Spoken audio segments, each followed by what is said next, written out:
How's it going? Today I'm talking about Proof of Time Half Marathon Training Week 9.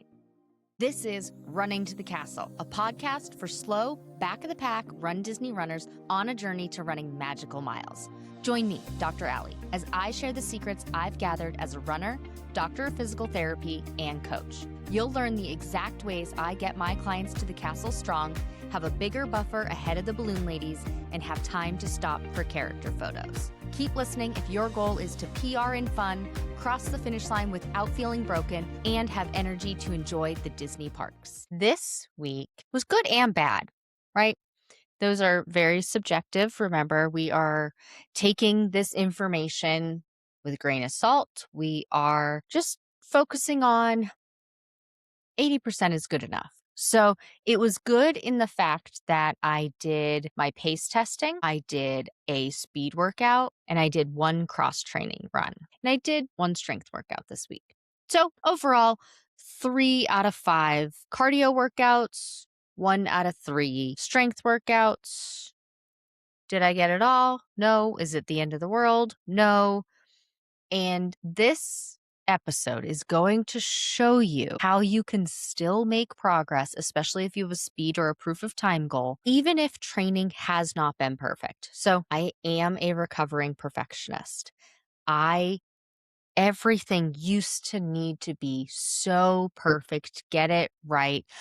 I'm a former gymnast. We used to have to do 10 perfect routines, no wobbles, or you had to start the whole thing over. I liked to get straight A's. If it was possible to get an A+ in a class, I wanted to get that A+.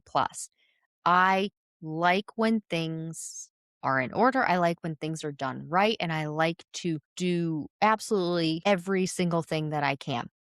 As life has gone on, that's just not possible. And so some things are in my control and some things are out of my control. And it has changed the way I think of things, and 80% is good enough. Did I actually hit 80% this week? I have no idea, but whatever I got done was good enough. Okay. But a motto in my life is 80% is good enough. It's good enough. It's good enough. Okay. So this week, I'm actually going to start at the end of the week first and work my way backward because I want to spend a lot of the time talking about what happened on Monday and less time later in the week. So I will say this week we had our backyard done, and that involved the landscapers possibly showing up at 7 a.m. every day. Spoiler alert, they did not. Some days they showed up at 9, some days they showed up at 7:30, some days they showed up at 8:30. There was no rhyme or reason. Monday was a you know what show, so I'm not going to start there. I'm going to start Tuesday was a rest day, so we can skip over that quickly. Wednesday was a speed workout. I did have a few hiccups in this run, but I did a level 2 10K race pace tempo run. You may be thinking, Allie, what is a level 2 10K race pace tempo run? So it's a brand new thing that I just invented for me. And if it goes well, it was just invented for you as well. And I will talk about it and I will put it into place if I think that it's worth having other runners do it. So I'll start off to say I did have a few hiccups in this run, and I started it, I got delayed because of the landscapers. Then, whatever, I got started. Got into my first run interval. So I'd gone through my warm up, getting into my first run interval, which was race pace. So my 10K race pace. And if you're wondering, what does that mean? That means the pace I'm going to have to run during my 10K in order to get my proof of time. So for a proof of time in a 10K for Run Disney, the theory is that I need to get at least a 1 hour, 8-minute or faster time in order to get placed in at least Corral C. Likely Corral B, but if I want A, I need it even faster than that. So my goal is Corral B. So I'm aiming for 107.59. But if you have heard my episodes previously, I've talked about that you rarely run race distance on race day on the course because of the way they have to map it out to make minimum requirements. So I likely am going to be running 6.4 miles, 6.5 miles, maybe 6.6 miles on my 10K race day. So, in order to still get my hour and 8-minute time frame, I need to anticipate that I actually need to run faster during my running intervals or walk faster during my walk intervals than whatever it is an hour 8 divided by 6.2. And even doing that, that would be my average, right? So we have to plan that I need to run 6.6 miles in an hour 8 minutes. So that means my running intervals are going to be faster. So my race pace run intervals are that new pace. Okay. So I had just started my first run interval for my race pace. I don't even remember how far into it I was, but my treadmill shut off mid run. It was so freaky. And thank goodness I pay attention because I I was able to adjust. I didn't fall off the treadmill. I didn't hyperextend my knee. I didn't roll my ankle because all of that can happen if the treadmill just shuts off on you. Turns out I had lost power and we think it was likely because of the landscapers. They were using power tools. They probably plugged into an outlet that was related to and connected to the ones I was plugged into. Took me 40 minutes to figure out what was going on because I went over to our power box, which is in our garage, and nothing was tripped. And Royal was in a meeting, so I couldn't just like blanket statement, turn everything off, turn everything back on again because I would risk interrupting that meeting. So I ended up calling my sister, FaceTiming her, asking her questions. There was a CGFI, sorry if I said that wrong, but one of those outlets with the test reset buttons on it. We had one in the garage and I clicked reset on it, but it wasn't red. So it didn't even look like need to be reset. I thought we only had one in the garage. Turns out we have two, and the other one tripped at the outlet. So nothing in the box was actually tripped. Figured it out, reset it, and it worked fine. I ended up plugging the treadmill in to a different outlet anyway, just to be safe, but that happened. And so then finally got into my run again. I started all over again. I literally had to go all the way back to carbing up for it because all the carbs I had eaten by this time it had been hours. So I was like, well, need to add some more carbs again. Started over, started my warm-up walk because that had cooled down, got into my running. Felt good. And I had a new easy pace to do. Race pace stayed the same. Easy pace had changed, but I'm trying to build up on this specific speed workout to being able to run the race pace for all of my running intervals. So for a tempo run right now, you run a fast pace and then you drop down to an easy pace. And then you run a fast pace and then you drop down to an easy pace. Now, of course, with your run walk intervals, mixed in there. So I actually dropped it to 2 minutes running, 1 minute walking, because if you've listened to the past couple of episodes, running 3 minutes at race pace is too long for me. I can't do it. It's not manageable. So doing 2 minutes running, 1 minute walking. And so I did that for the first time on this uh on this speed workout.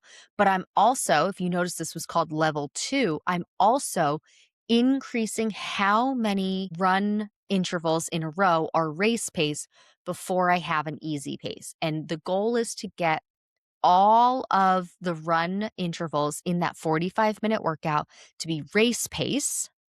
Once I hit that 45-minute time frame, then I'm going to increase the time frame from 45 minutes to 50 minutes, and then 50 to 55, 55 to 60, 60 to 65 minutes. So level 2 means that I've added one more race pace run interval before I hit my easy pace run. Level 3 next week is going to be doing 3 run intervals at race pace before I hit an easy pace, and so on and so forth for how many run intervals I have in that 45-minute workout. Now remember, a 45-minute workout still has 10-minute warm up, 10-minute cool down. So the actual running that I'm doing is 25 minutes, and I'm doing 2-minute, 1 minute, 2-minute running, 1 minute walking.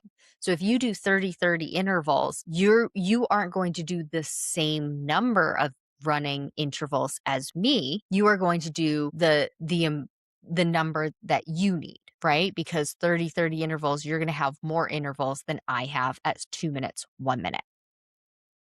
And so I have decided that I'm going to get up to running all of race pace for the 45 minutes and then get into 50, 55, 60, 65 in order to build up my speed, my pace tolerance for my total 10K. Now, you may be thinking 65 minutes of a tempo run. Well, the race is an hour and 8. So that's going to be 68 minutes. That's practically running the 10K. And then I'm just going to keep doing that. That doesn't make sense, Allie. That doesn't align with what you've said in the past. You're right, it doesn't. But remember that if the race is going to be 68 minutes, my tempo runs still have a 10-minute warm up, 10-minute cool down. So a 65-minute total workout minus 10 minutes warm up, minus 10 minutes cool down, that's still 45 minutes of run time. So I still will be maintaining what I recommend, where you do not run race distance training for your race. So that will still hold true. I will not be swaying from that, because by the time I get up to the 65 minutes for the tempo run, I will be in training for my race. Like, it will be a training phase. Right now it's in the build phase, the build block, right? Some people call it block. I call it phases. I'm in my build phase right now. I'll be in training phase starting in August. I also did a whole body strength workout on the machines, and I did a heavy workout because I believe that if my legs or my body are going to be trashed from a workout, I might as well lean into it and keep going. Like, I had the time, I was going to do a strength workout anyway. Why do just the speed workout and then tomorrow do a heavy strength workout? Because then my legs are trashed from the speed workout, and then the next day my legs get trashed from the heavy strength workout. Why not, if I have the time and I can fuel for it, why not just do those all in one go? So I do. And so I did that.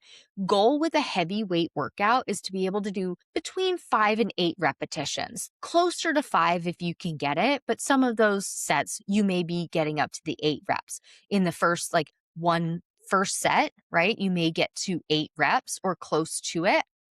When you can do 8 reps without struggling in those last 2 to 3 reps, that's when it's time to increase the weight. So once a runner does a 1 rep max test, you take that information and you can create, and then you know what your heavy, your medium, and your lightweight days are. But many runners will ask me, well, how do I know when to increase the weight? Should I just do another 1 rep max test? And I don't recommend it. What you do instead is, once you've created those heavy, medium, and lightweight days, once the last 2 to 3 repetitions aren't challenging anymore, you're not struggling through, you're not, taking more time between repetitions, that's when it's time to increase your weight. For most people, that's going to be 2, maybe 3 weeks of doing the workout.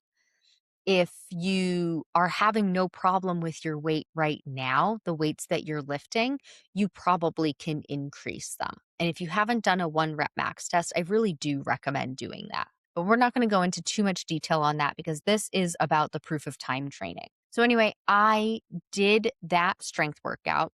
As I get closer to race day, I will bring the weights down, and instead of doing heavyweight days, I'll do medium or light. When I'm in taper, and definitely when I'm in race week, I won't be doing strength training. Maybe a couple of light repetitions just to keep myself moving, but really not doing a 10 to 15 repetition set of a lightweight. It will be like 5 to just keep things feeling good, loosey-goosey, feeling mobile for race day. But going heavy now can help my muscles later. So then even later, a medium weight day it could be my current heavyweight day. We don't know. Time will tell how often I stay consistent with my heavy lifting. So that was Wednesday. Thursday and Friday became rest days. Saturday became a rest day as well. I just had a lot going on this week. Royal got bit by a couple of bugs last week and it turned into cellulitis. So that just stressed me out. So we've been watching it, being careful. We drove down to his office a couple of times. We had to grab a few things. 4th of July, just it was a big old stress ball. So when that happens, I usually break out in hives. My heart rate is elevated, my body temperature is elevated, my histamine reaction is elevated. And doing a long run and then going into a hot Epsom salt bath after that, that's just a recipe for disaster. So Royal actually caught it and he's like, I'm making the executive decision here. You are not doing your long run this weekend. And I was like, okay, that's fine. You're right. It was going to be a deload week anyway. And because of the holiday, we were going to drive out of town, get away from the fireworks. That didn't happen, but it it worked out well because I can just drop it, do a deload week, and with a deload week, you can either do the deload miles that are written on there, which for me would have been 4.84, or you don't do it at all. And that's fine. And then Sunday cross training, 45-minute walk on the treadmill. I did, I don't know, my slower than my warm-up pace, I mean. And goal was just to move my body for 45 minutes. And that was it. And then I did my 15 minutes of stretching, called it a day. So that brings us to the end of the week. Let's go back to the beginning of the week. I decided, since it had been a while, I was going to pace test. This was an ideal time frame. So I recommend pace testing every 6 to 8 weeks. Sooner than 6 weeks, you haven't practiced your speed workouts enough to be able to see results. And you can do it anytime after that time frame. So because I had a couple of weeks where I really didn't work out as much as I had wanted to, as much as was on the schedule, I decided to do this speed test, this pace test in week 9. It's still within that relative time frame. I didn't wait too long. And I still could have waited longer if I wanted to. You can always wait longer. It's time to pace test when you start wondering, these paces have gotten easier. Or I wonder what my easy pace would be like now. I wonder how fast I could go in a 30-second or 60-second sprint. If you're starting to question those things, that's the time to pace test. And so I last pace tested at the beginning of this, so May 4th, and I pace tested again. This was June 29th. So that was a great time frame to pace test again. And it is so interesting because many runners will ask me, well, how do I decide what paces to look at or to test for my second, third, fourth, fifth pace test? Okay. So, what I recommend doing is look at your previous pace test numbers and then also look at your speed workouts. Look at the paces you've been hitting, especially for your 10-second pace or your highest level in your progression run, and think about how those paces feel. If you do the paces outside and they are just blowing your previous pace numbers out of the water, maybe you don't do that exact number because that's for 10 seconds at a time, right? And your hard test interval may be 30 seconds, 45 seconds, 60 seconds. Maybe aim for something a little bit lower. Okay, so I'm going to share my pace numbers with you, but remember, my pace numbers are mine. Please do not compare yours to mine, but I'm going to use them so that we have some context here. So in pace testing number 1 on May 4th for me, my hard test was 8.5 miles per hour. And I actually had made a note afterward that I probably could have gone faster, but I was nervous about flying off the back of the treadmill. I'm not used to going that fast. And so after practicing doing a little bit faster on the treadmill from what my hard pace is, because that's what the 10-second sprint is, I knew I knew I felt comfortable enough to do at least 8.6, so I did 8.7. And unfortunately, I didn't take very good notes this week, so I don't remember how I felt doing that pace test, which is very unfortunate for this conversation. But that's what I did. And then when I chose my moderate pace, I looked at how I felt on the different segments of my progression runs, because a progression run starts 0.1 mile per hour faster than what your moderate pace test came out to be. So I knew that a little bit faster, I would have done it on a progression run a couple of times.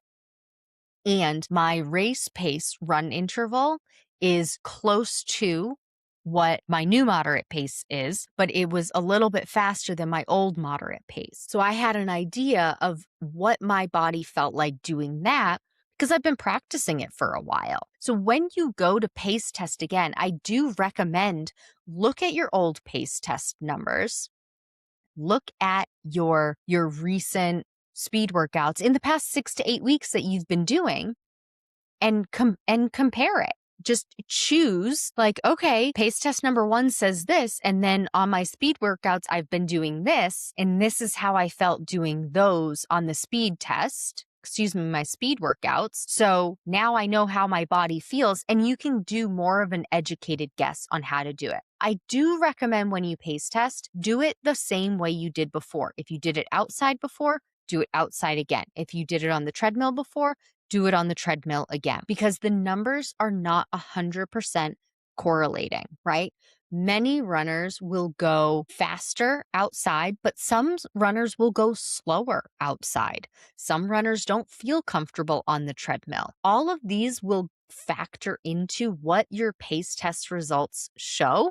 And we cannot compare apples to oranges. So if you did your first pace test outside and you do your second one on the treadmill and your paces are slower on the treadmill, I can't say for sure that your paces are actually slower now because you didn't do them in the same fashion, because it is different. You also have to take into account the temperature and the environment that you're in. If it's now hot outside, let's say you did your first pace test in February and now you're doing your second pace test in June, it is much warmer in June. And if you are somebody who is affected by heat, you are going to run slower. Does that mean you actually are slower?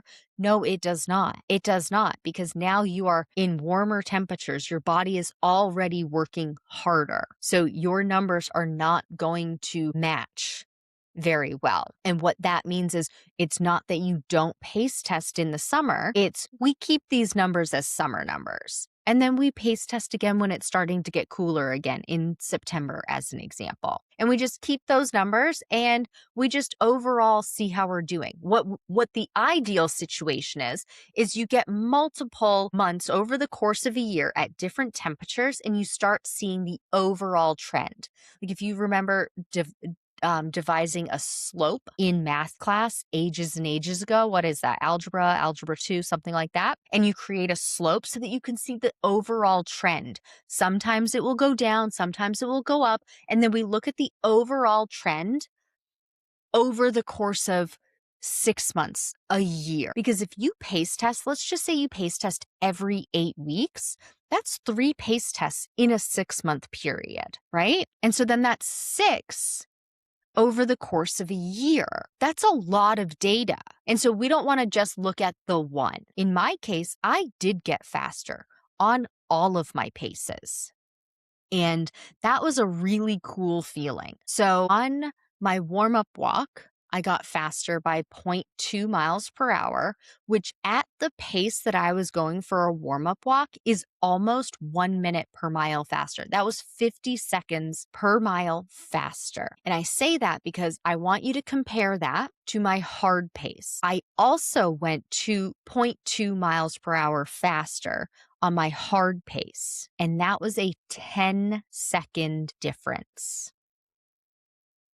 So I make that point because if you have ever looked at, if you're in Stronger, Faster, Finisher, you see that I have both mile per hour and minute per mile paces. And I have that listed out there for somebody so that they know the mile per hour and they know the minute per mile in case they're doing it outside versus on the treadmill for their easy run, their speed workouts, things like that. I also use that as a comparison because you might look at that and think, oh, well, I'm only getting 0.2 mile per hour faster on everything. That's not a big jump. The faster you are, the less of a gap that will be, right? On my hard pace, I went 0.2 mile per hour faster. That was only a 10-second change, but it was 0.2 mile per hour faster. And based on where I already was on the mile per hour, that was 10 seconds,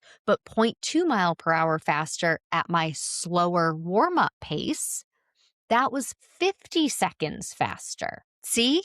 So we don't want to just look and see, oh, it's just 0.2 or I'm only getting 0.2 mile per hour faster. Well, no, we have to look at what that cuts off in time for our workouts, potentially for race day.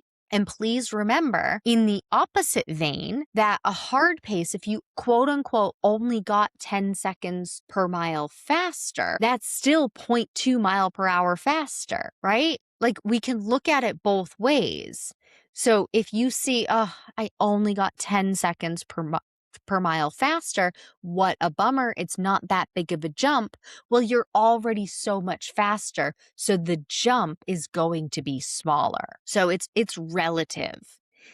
The overall goal is to progressively be getting faster, and we need to look at months and months and months worth of data to see the overall picture. We don't just look from one to the next if we have more data than that. And sometimes we just wait for more data to be available to start noticing trends. Because, I got faster this time, but what about next time? Maybe I won't get faster at all. I hope I don't get slower. I shouldn't get slower as long as I maintain my workouts, right? And I fuel properly and I hydrate properly and I make sure I'm ready for the pace test. I will say that's one of the main things that goes into play. If you are showing that you are slower, if you're doing it on the treadmill, question would be, well, why did you choose a slower pace? Why didn't you just choose the pace that you were at before? And if the reason is, oh, I did choose that and I couldn't keep up, my next questions would be, okay, well, how has training been in the past 6 to 8 weeks? Oh, I haven't trained at all. I'm starting all over. Okay, well, then maybe you are slower now, and that's just where you're at. That's just the fact of right now, right? If you say, "Oh, training's been going pretty good," I've missed a few, but overall it's been doing more workouts than I was missing. And so then I would start looking at, well, what was your heat like? What was your stress like that day? What was your fueling and your hydration that day and the days leading up to it? How tired and prepared were you? If you say normally I work out in the day and I actually pace tested at 8 p.m. at night and normally I'm in bed at 9 o'clock, that's another factor too. So we have to look at multiple factors, but sometimes it does just, it takes some months worth to see overall changes. But if you have gotten significantly slower, I'd start looking at some of those other things that I just mentioned. But I will say overall, I got, 50 seconds per mile faster on my warm up, 23 seconds faster, 23 seconds per mile faster on my easy run. I got 24 seconds faster on my moderate run. I got 10 seconds faster on my hard run, and then my recovery and my walk intervals, I kept the same. I didn't want to change those, so I kept those the same. So overall, solid pace test results. And this shows your workouts don't need to be perfect to make gains. I missed practically 3 weeks of workouts in the past 9 weeks. So again, goes to show you need at least 6 weeks worth of solid speed workouts. That's why I waited until week 9 to do this pace test. But also that goes to show that only 6 weeks of speed workouts can get you gains. On average, My runners see 1 minute per mile faster from their first pace test to their second. Many see faster than that. Part of that is just being comfortable pace testing. I admit that is part of it. But another part is you have massive gains once you start training strategically. Start training and your easy runs are easy and you go hard and actually going hard and reaching and exceeding, going beyond your upper limits, going past your ceiling, pushing your limits to make physiologic changes in your body. And just from May 4th to June 29th, I saw significant gains. Now, none of them were a minute per mile faster, but I didn't expect that. I've been doing this for years. I'm not seeing that minute per mile faster pace now. I saw that years ago, but I don't need to see that. Small incremental changes over time are what are going to make me be more successful. And so that is my week 9 of training, going heavy on that pace testing, getting new numbers for me. My race pace number doesn't change because I have a goal for that race pace. I have a goal for that race, and it's to get faster than 1 hour, 8 minutes. And we're going to continue this journey to see how I do it, what I do for it, and if I actually succeed on race day. Because I could do all of this and maybe I still don't get it on race day. I don't know. Time will tell, because you can plan and strategically train and then race day still doesn't happen. That's okay, but I'm going to give it my best, because if I don't give it my best now, I definitely won't make it on race day. And we'll see what happens.